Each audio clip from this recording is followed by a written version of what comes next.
A lot of talk now about the January transfer window. Pepe Reina, of course, at the forefront of that, probably as far as you're concerned. I understand the club's put out a statement saying hands off. What do you have to say about it?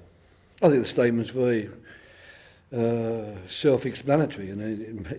It's our policy totally. There's no way that we are interested in letting any of our players go in January, unless they're not, featuring in the first team perhaps, or they're players who need to move on to get first team football. But the players that we are counting on to help us have a good season, there's no way any of those would even be considered for transfer in January. And I'm sincerely hoping that the club's intention to build around the good players we have and add players to that to make us stronger, that's what excites us all here.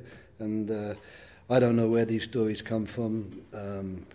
Most of the time there's very little truth in them, but it's quite easy to kick people when they're down. We're down at the moment, so the kicks are going to rain in on us. We just have to deal with it. But I was very pleased to see the owners so quickly react to it and to reassure the fans that, listen, this is not a selling club, this is a buying club, and we will strengthen, we will get better, and we will use the transfer windows. And I think it's also very wise of them not to make bold promises for the January transfer window, because sometimes in January you can't get the level of player that we will need. But we'll be looking, and if the players are there, then I'm sure the club and the owners will back us and they'll help us get them. Have you had any contact, any inkling from an agent or from the player with any contact with Manchester United? No. None whatsoever. Have you targeted players that you want to bring in? You've said that there's a certain calibre of players you'd like to bring in. Targeted? I haven't said that.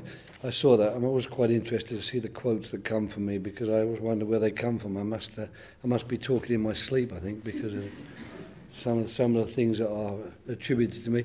Actually, the quotes today were very positive, and so I'll stand for them, but I don't remember saying them. Targeting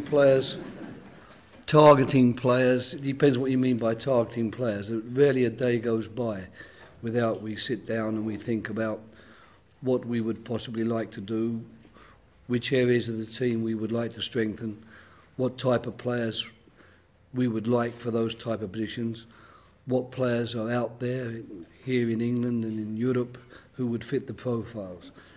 So in that respect we do a daily work almost, and an awful lot of work, and we're doing a lot of scouting at the moment. We're watching a lot of games. When I say scouting, I don't just mean our scouting staff, I mean myself, Mike Kelly, Sammy Lee. We are watching at least a couple of games, sometimes more a week, to find out as much as we can about possible transfer targets. But that's another thing from actually targeting someone and saying, right, we know that in January we will make a bid for X. If you say to me, is there a player that you know now you will make a bid for in January, then the answer is no. But there's lots of people we are tracking, and hopefully, if all goes well and the owners decide that that money is available to strengthen the team and these players were available, then maybe we'd be going after one or two of them.